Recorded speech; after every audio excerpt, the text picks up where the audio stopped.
چلیں اعوذ باللہ من الشیطان الرجیم بسم اللہ الرحمن الرحیم والصلاۃ والسلام علیک یا رسول اللہ وعلی آلک وصحبک یا حبیب اللہ۔ جی آج یہ معاملہ کیا گیا کہ بھئی کیسے پتہ چلے گا، یہ سوال کیا گیا تھا، فقہی سوالوں میں سے سوال تھا کہ رات کو جھاڑو دینا کیسا اور رات کو ناخن کاٹنا کیسے۔ بھئی رات کو جھاڑو دینا اور رات کو ناخن کاٹنے میں اس میں کوئی ممانعت نہیں ہے۔ ہاں یہ اللہ کہا گیا ہے کہ جھاڑو بچنے دینا نہیں چاہیے، مناسب نہیں ہے، لیکن اس کا مطلب ہی نہیں ہے اب گند پڑا اور آپ جھاڑو نہ دیں، کوئی گناہ نہیں ہے۔ اگر کوئی دے دیتا ہے تو الغرض گناہ نہیں ہے،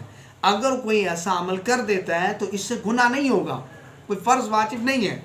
تو نہ اگر رات کو اگر آپ نے نون بھی کاٹے ہیں تو اس میں بھی کوئی گناہ کوئی حرج نہیں ہے۔ یہ لوگوں کے اندر من گرد باتیں ہیں، اس سے بچنا چاہیے۔ ایک یہ سوال تھا، نیز ایک اور سوال تھا کہ عمومی طور پر آپ مسجد میں جب داخل ہوتے ہیں تو اب ظاہری بات ہے کہ اب آپ دوسری رکعت میں امام صاحب کو آپ نے اس حالت میں پایا کہ امام پہلی رکعت کے سجدہ ادا کر رہے ہیں، پہلی رکعت کا سجدہ ادا کر رہے ہیں، پہلی رکعت کا سجدہ ادا کر رہے ہیں۔ اب وہ بندہ کھڑا ہوا انتظار کر رہا ہے کہ امام دو سجدوں سے فارغ ہو اور اس کے بعد میں نماز کے اندر شامل ہوں۔ دوستو میرے بھائیوں، یہ طریقہ بالکل غلط ہے۔ آپ انتظار کر رہے ہیں کہ امام سجدے سے اٹھے، دونوں سجدے مکمل کرے، اس کے بعد میں نے اٹھ کے بعد میں نے نماز کے اندر رکعت کے اندر شامل ہوں۔ یہ طریقہ بالکل غلط ہے۔ یہ بات بھی ٹھیک ہے کہ آپ نے امام کو سجدے کے اندر پایا، وہ آپ کی رکعت نہیں ہوگی، اس میں کوئی شک نہیں ہے۔ یہ بات ٹھیک ہے کہ آپ نے امام کو پہلی رکعت کے سجدے میں پایا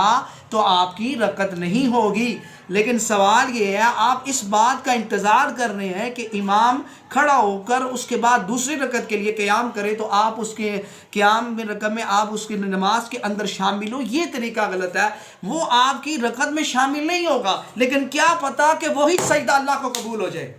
وہی سجدہ جس کو آپ فضول یاد انتظار میں کھڑے ہوئے ہیں کہ امام سجدہ تو مکمل کرے اور پھر میں اللہ اکبر مان کے تکبیر پڑھ کے اس کے بعد امام کے ساتھ شامل ہوں، مانا کہ آپ کا وہ سجدہ جو ہے وہ آپ کی رکعت میں شامل نہیں ہوگا، کیونکہ امام کو جس نے رکوع میں پایا اس کی رکعت ہوگی۔ اب اس بندے نے رکوع میں تو نہیں پایا، رکعت نہیں ہوئی، چلو رکعت نہ صحیح، وہ جو دو سجدے کیے ہو سکتا ہے وہ دو ہی سجدے اللہ کو قبول ہو جائیں، تو تم کیوں وقت ضائع کر رہے ہو کہ امام دو سجدوں کا آپ اب اللہ کی بارگاہ میں آ گئے ہیں، جبین نیاز کو اگر دو سجدے آپ نے زیادہ بھی کر دیے، ہو سکتا ہے وہ جو دو سجدے زیادہ کیا وہی اللہ کو قبول ہو جائے، وہی اللہ تبارک و تعالیٰ اپنی بارگاہ میں قبول کر لے۔ تو یہ طریقہ بالکل غلط ہے کہ آپ امام کے انتظار میں رہیں کہ امام سلام پھیرے اور اس کے بعد دو رکعتیں مکمل کرے اور سجدے مکمل کرے اور پھر اس کے بعد آپ اس کے انتظار میں رہیں، تو یہ طریقہ بالکل بھی عینی غلط ہے۔ آپ کو کیا اللہ تعالیٰ کو ہو سکتا ہے کہ آپ کا وہی سجدہ اللہ تعالیٰ کی بارگاہ میں مقبول ہو جائے، تو یہ طریقہ بالکل غلط ہے،